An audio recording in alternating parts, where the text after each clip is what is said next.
হরে কৃষ্ণ বন্ধুরা, আমি রিমা। চলুন আজকে দেখে নেওয়া যাক যে আমার বন্ধুদের জন্য ডিভাইন কি গাইডেন্স পাঠাচ্ছেন। জায়গাটা খুবই ছোট, সেই কারণে আমি কার্ডগুলোকে সাফল করে আগেই সুন্দর করে সাজিয়ে রেখেছি। এখান থেকে আমি 5টা কার্ড পিক করব, তারপরে আমি তার বেসিসে আপনাদেরকে আপনাদের এনার্জিসগুলো বলবো। আশা করি পরম ব্রহ্ম পরম পিতার কাছ থেকে আমি যেটুকু পেয়েছি সেটার উপরে নির্ভর করে আমি আপনাদেরকে ঠিক পথ দেখাতে পারবো। চলুন।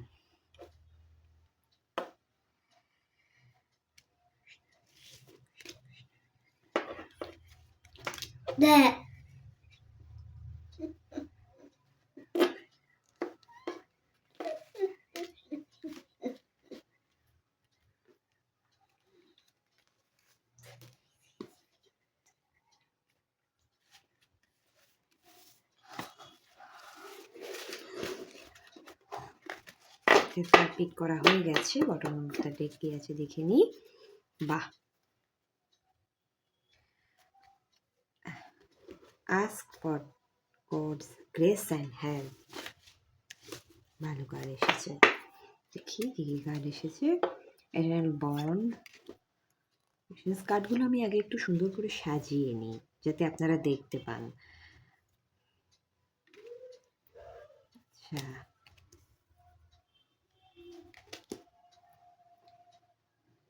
আচ্ছা, দেখতে পাচ্ছেন। আশা করি বন্ধুরা আপনারা সবগুলো কার্ড ঠিকভাবে দেখতে পাচ্ছেন। তো আমি কার্ডগুলোর বেসিসে আপনাদেরকে এবার গাইডেন্সটা দিতে শুরু করি। প্রথমেই উনি বলছেন ask for the God's help. কি বলছেন যে ঈশ্বরের কাছে সমর্পণ করুন। হ্যাঁ, আপনি ঈশ্বরের কাছে নিজেকে সম্পূর্ণরূপে সারেন্ডার, যেটাকে বলে সারেন্ডার ফেজ, মানে আপনি যতক্ষণ না সম্পূর্ণরূপে সমর্পণ করছেন নিজেকে, ততক্ষণ মানে আপনি ঈশ্বরের কৃপা অবশ্যই পাবেন, কিন্তু যতটা আপনার পাওয়ার, হয়তো আপনার পাওয়ার কথা ততটা পেয়ে উঠতে পারবেন না। তার কারণ হচ্ছে, দেখুন, দ্রৌপদীর বস্ত্রহরণের সময়ে সকলের কাছে হেল্প চাইছিলেন, তো ওনার সমস্ত স্বামীদের কাছে, সকলের কাছে যখন হেল্প চাইলেন, সকলে তখন হেল্পলেস। উনি সকলের কাছে, সভায় দাঁড়ানো প্রত্যেকটা মানুষের কাছে হেল্প চেয়ে যখন হেল্প পাননি, সর্বশেষে উনি পরম ব্রহ্মকে স্মরণ করেছিলেন। এবং স্মরণ করার সঙ্গে সঙ্গে কি বললেন যে তুমি আসতে এত দেরি করলে। তখন উনি কি বললেন যে তুমি তো আমাকে স্মরণ করেছো সর্বশেষে, তুমি আমাকে যদি সবার প্রথমে স্মরণ করতে, আমি সবার প্রথমেই আসতাম তোমাকে রক্ষা করার জন্য, কিন্তু তুমি তো আমাকে সর্বশেষে যখন স্মরণ করেছো আমি তখনই এসেছি। তো আসল বক্তব্য সেটাই, আপনি ঈশ্বরের কাছে, উনি যখন টোটালি সারেন্ডার হয়ে গিয়েছিলেন। দেখুন এখানে ছবিটাও তাই আছে, দ্রৌপদীর বস্ত্রহরণের ছবিটা দেওয়া রয়েছে।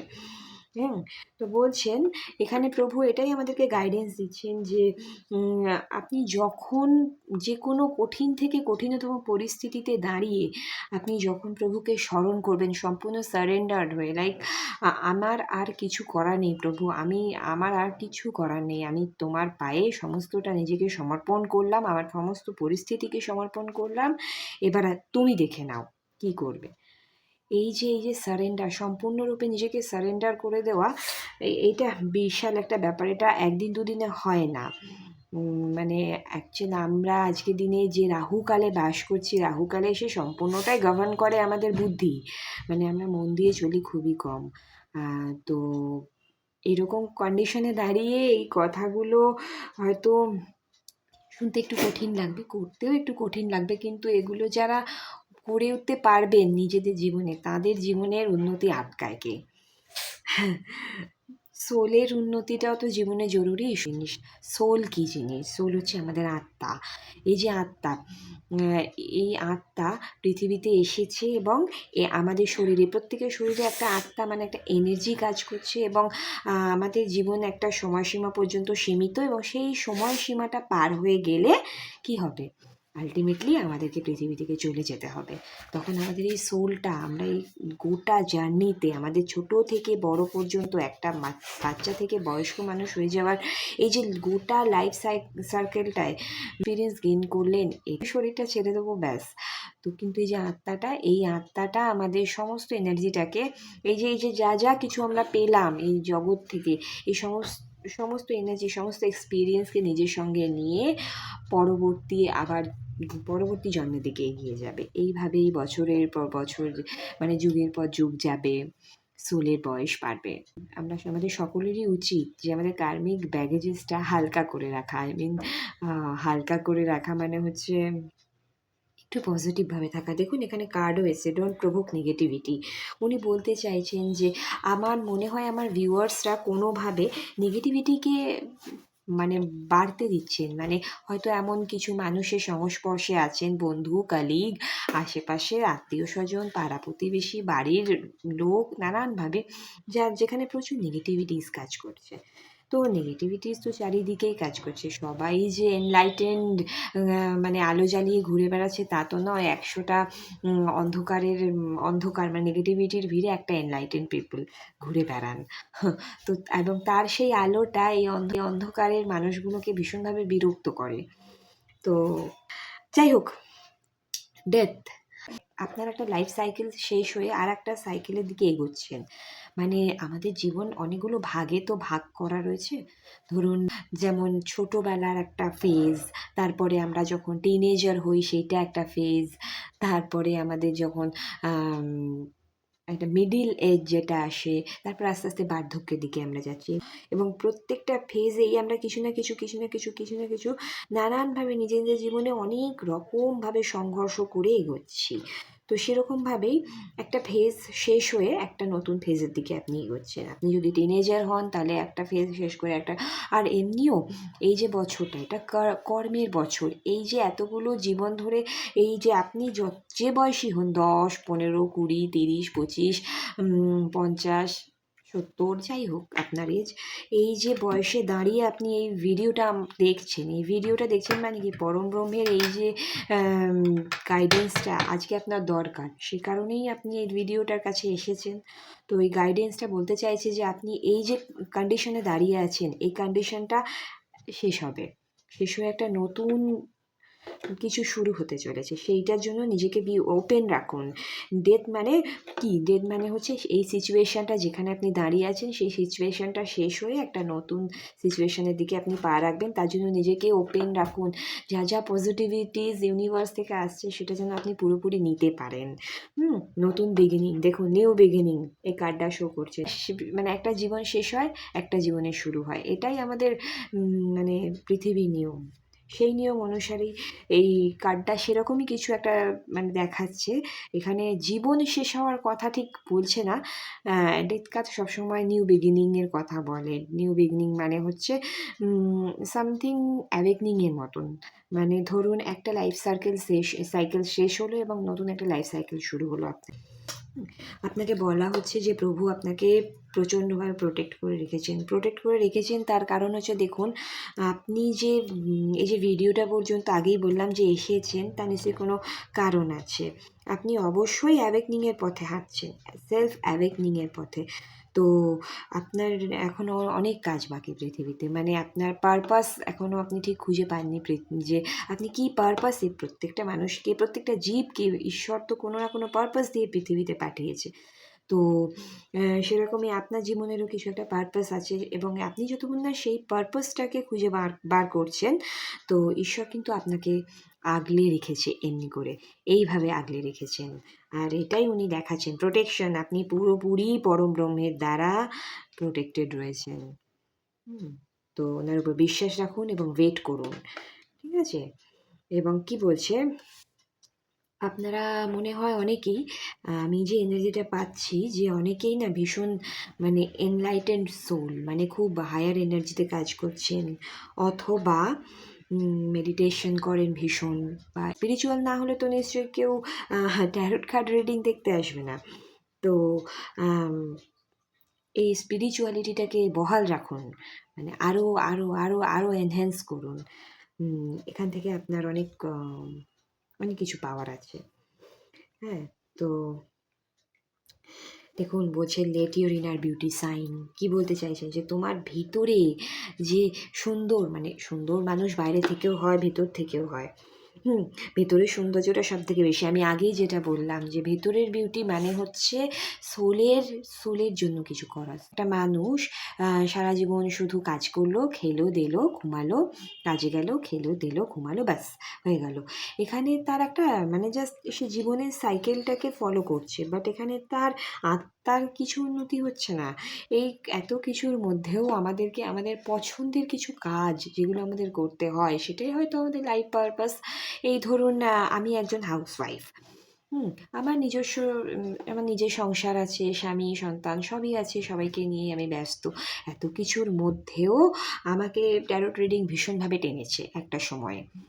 তো এটা হয়তো আমার লাইফ পারপাস, এটাই হয়তো আমি করতে এসেছিলাম পৃথিবীতে। আমি একটা মেয়ে হয়ে জন্মেছি, আমার বিয়ে হবে, আমার সংসার হবে, স্বামী সন্তান হবে, সবই ঠিক আছে, কিন্তু আহ, কিন্তু আমার তো একটা কিছু পারপাস আছে লাইফের। প্রত্যেকটা মানুষের জীবনে কিছু না কিছু পারপাস থাকেই। তো সেই পারপাসটা যতক্ষণ না আপনি পাচ্ছেন, ডিভাইন আপনাকে মানে প্রোটেক্ট করে রেখেছে এবং নানান সময়ে আপনাকে পোক করবেন যে কোনো না কোনোভাবে আপনার যেটা হওয়ার আছে সেটা আপনাকে হতেই হবে কোনো না কোনোভাবে। বলে না যে যার যেমন মানে যে কিছু কর্মের জন্য আমাদেরকে পাঠিয়েছেন, সেই কর্মটা যতক্ষণ না আমরা খুঁজে পাচ্ছি, উনি বিভিন্নভাবে বিভিন্ন সময় বিভিন্ন পরীক্ষার মধ্যে দিয়ে আমাদের নিয়ে যাবেন এবং আলটিমেটলি যতক্ষণ না আমরা আমাদের পারপাসের দিকে এগোতে পারছি, উনি কিন্তু হাল ছাড়বেন না। আপনি হয়তো হাল ছেড়ে দেবেন, কিন্তু কোনো না কোনোভাবে আপনাকে স্পিরিচুয়ালিটির পথে উনি আনবেই এবং এনে আপনাকে আপনার লাইফের পারপাসের দিকে নিয়ে যাবেন। আপনি হতে পারেন একজন স্কুল টিচার, হতে পারেন একজন লয়ার, হতে পারেন এরকম অনেক অনেক রকমের বড় বড় কিছু কাজের সঙ্গে যুক্ত আছেন, সমাজ কল্যাণের কাজের সঙ্গে যুক্ত আছেন, কিন্তু সর্বঊর্ধ্বে যেটা হচ্ছে আপনার সোলের কিছু পারপাস আছে। হরে কৃষ্ণ হরে কৃষ্ণ কৃষ্ণ কৃষ্ণ হরে হরে হরে রাম হরে রাম রাম রাম হরে হরে হরে কৃষ্ণ হরে কৃষ্ণ কৃষ্ণ কৃষ্ণ হরে হরে।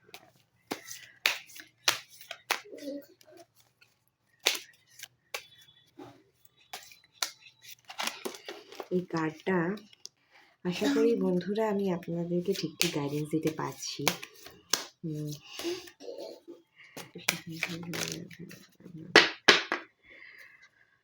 বাহ, চিন্তামণি কালী,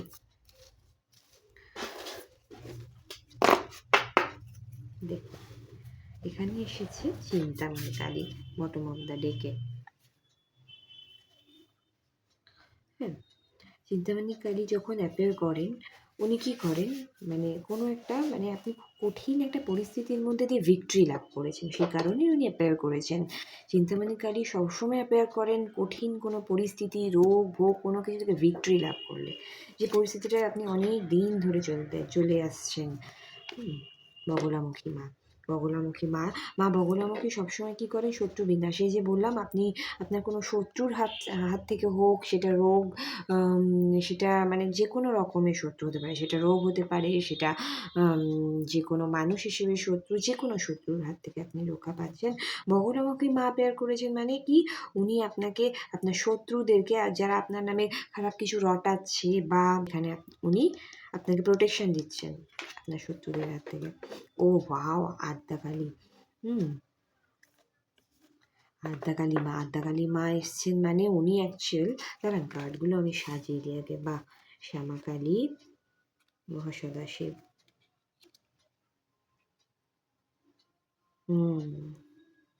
আপনাকে মেডিটেশন করতে বলা হচ্ছে, বারবার একটাই গাইডেন্স আসছে, মেডিটেশন যত বেশি করবেন পরম ব্রহ্মের সঙ্গে কানেক্টেড ফিল করবেন। আর পরম ব্রহ্মের সঙ্গে কানেক্টেড ফিল করলে আপনাকে কারোর কাছে গাইডেন্স নেওয়ার প্রয়োজন হবে না। আপনি যে প্রশ্নটা নিয়ে মেডিটেশনে বসবেন, যতটা গভীরভাবে আপনি নিজেকে মেডিটেশনে দিতে পারবেন, গভীরে বিলীন হতে পারবেন, আপনি দেখবেন আপনার প্রশ্নের উত্তর আপনি নিজেই পাচ্ছেন। কারণ আমাদের মনের মধ্যেই আলটিমেটলি ঈশ্বরের বাস। ঈশ্বর কোনো মন্দির, মসজিদ, গির্জা যাই হোক কোথায় আছেন? ঈশ্বর আমাদের মনে আছেন, প্রত্যেকের মধ্যে আছেন। আমরা বলি না যে ঈশ্বর আমাদের মধ্যে আছেন। আদ্যাকালী মা কিন্তু বারবারই বলেন, আশা মানে হচ্ছে আপনি প্রোটেক্টেড আছেন ঈশ্বরের দ্বারা, মায়ের দ্বারা সম্পূর্ণরূপে প্রোটেক্টেড আছেন। মা, মাদার এনার্জি মানে হচ্ছে মুন, মাদার এনার্জি মানে হচ্ছে মেডিটেশন। প্রচুর পরিমাণ জল খাবেন, দুধ খাবেন, আর সাদা জিনিস যত বেশি ইউজ করবেন তত আপনার জন্য ভালো। হুম, মা মানে চাঁদ, মা মানে ঠান্ডা। যাই হোক, মা আপনাদেরকে প্রোটেকশন করছেন, প্রোটেক্টেড রেখেছেন। হনুমানজি, হ্যাঁ, blessing of strength and protection. Hanumanji এসেছেন, মানে আপনি সম্পূর্ণরূপে প্রোটেক্টেড রয়েছেন। আপনাদের শত্রু, আপনাদের রোগ, আপনাদের যা কিছুর জন্য আপনি এই ভিডিওটা দেখছেন, আপনি সম্পূর্ণরূপে প্রোটেক্টেড রয়েছেন। বাহ, কার্ডগুলো খুব ভালো এসছে। Shyamakali good health. আমার ভিউয়ার্সদের মধ্যে কেউ কেউ অনেক দিন ধরে কোনো রোগের সঙ্গে লড়াই করছেন। আর অ্যাকচুয়াল সত্যি বলতে কি, এইটা তো কর্মার বছর। পরম ব্রহ্ম নানানভাবে আমাদের টেস্ট নেন। দেখুন, আমরা যদি ভালো কাজ করি আমরা যেমন ব্লেসিং পাই, আমরা খারাপ কাজ করলে আমরা মানে বলেন না যে গরু মারলেও সোনার লাঠি দিয়ে মারেন, তো খারাপ কাজ করলে আমরা তার জন্য পানিশমেন্ট পাই। তো সেই পানিশমেন্ট হিসেবে শরীরে কিছু রোগ আসে। কর্মার বছর আমরা প্রত্যেকেই বিভিন্ন ধরনের রোগে ভুগেছি, কেউ পেটের সমস্যা, কেউ হাড়ের সমস্যা, নানান ধরনের সমস্যা। তো আস্তে আস্তে বছর যাচ্ছে, শেষ হতে এসেছেন। প্রভু নিশ্চয়ই, আমরা এতটা সময় কাজ করে হয়তো ওনাকে প্লিজ করতে পেরেছি। চেষ্টা এইটুকু ভাবতে তো পারি যে আমাদের চেষ্টা এতটুকু হলেও উনি প্লিজ হয়েছেন, এবং নিশ্চয়ই তার ব্লেসিং হিসেবে আমাদের জীবনে ভালো কিছু এই শারীরিক মানে হেলথের উন্নতি আসবে। তাই আর সেটা আসছেও। এই যে শ্যামাকালী বলছেন ব্লেসিংস অফ গুড হেলথ, মানে কি উনি এসছেন, মানে উনি বলছেন যে গুড হেলথের জন্য আমার ভিউয়ার্সরা অনেকেই নানানভাবে নানান রোগের সঙ্গে লড়াই করেছিলেন, যেখানে আপনি ব্লেসিং পাচ্ছেন, যে মা শ্যামাকালী আপনাকে ব্লেসিং দিচ্ছে, ভোরে ভোরে ব্লেসিং দিচ্ছেন যে আপনি সুস্থ হয়ে যাবেন। এত চিন্তা করবেন না, প্রচুর জল খাবেন, আর মেডিটেশন করুন। মেডিটেশন যত বেশি ঢুকবেন তত বেশি মায়ের সাথে কানেক্টেড ফিল করবেন। এখানে এসেছিলেন চিন্তামণি কালী, এখানে এনিমিজ বলছেন blessings of victory over the enemies, সঙ্গে লড়াই করছেন, মানে অনেকেই শত্রুদের সঙ্গে নানানভাবে লড়াই করছেন। তো উনি বলতে চাইছেন যে শত্রুদের হাত থেকেও আপনি খুব তাড়াতাড়ি মুক্তি পেতে চলেছেন। এই যে মা বগলামুখী এসেছেন, মানে তো তাই, মা বগলামুখী কোনো কার্ড রিডিংয়ে অ্যাপিয়ার করা মানেই হচ্ছে যে শত্রু বিনাশ। তো হনুমানজি প্রোটেকশন রাখছেন, প্রোটেকশন দিচ্ছেন। আর হনুমানজি কার্ডে এসেছেন মানে তো কিছু বলারই নেই। এবার আসছে মঙ্গলের ইয়ার। মঙ্গল মানে বন্ধু, মঙ্গল মানে ভাই বোন। হ্যাঁ, তো ভাই বোনের সঙ্গে ভালো সম্পর্ক তৈরি করুন, বন্ধুদের সঙ্গে ভালো সম্পর্ক তৈরি করুন। হ্যাঁ, আর যাদের আছে তাদের তো মঙ্গল এমনিই ভালো, আরও আরও আরও বেশি ভালো করার জন্য আরও এদের সঙ্গে সম্পর্ক ভালো করুন। হনুমানজির পূজা করুন, হনুমানজির চালিসা পাঠ করুন। এই যে যারা অবশ্যই এই যে এনিমিজদের সঙ্গে লড়াই করছেন, নানানভাবে শত্রুর সঙ্গে লড়াই করছেন, বা শারীরিকভাবে অসুস্থ, তাদের জন্য হনুমান চালিসা থেকে বড় রেমেডি আর কিছু হয় না। শুধু হনুমান চালিসা, সকাল বিকেল হনুমান চালিসা পাঠ করবেন, বা সারাদিনে একবার আপনার যখন সময় হবে একবার হনুমান চালিসা পাঠ করবেন এবং মেডিটেশন করবেন। দেখুন, প্রথম কার্ডেও আমরা পেয়েছি মেডিটেশন লাভ করবেন। দেখুন, কার্ডগুলো দেখে নিন। আশা করি আমি আপনাদেরকে ঠিকভাবে গাইডেন্স দিতে পেরেছি, এবং আজকে আমার রিডিং এই পর্যন্তই। তো আশা করি আপনাদের ভালো লাগলো। যদি ভালো লাগে প্লিজ আমার চ্যানেলটাকে লাইক, শেয়ার, সাবস্ক্রাইব করবেন। ধন্যবাদ।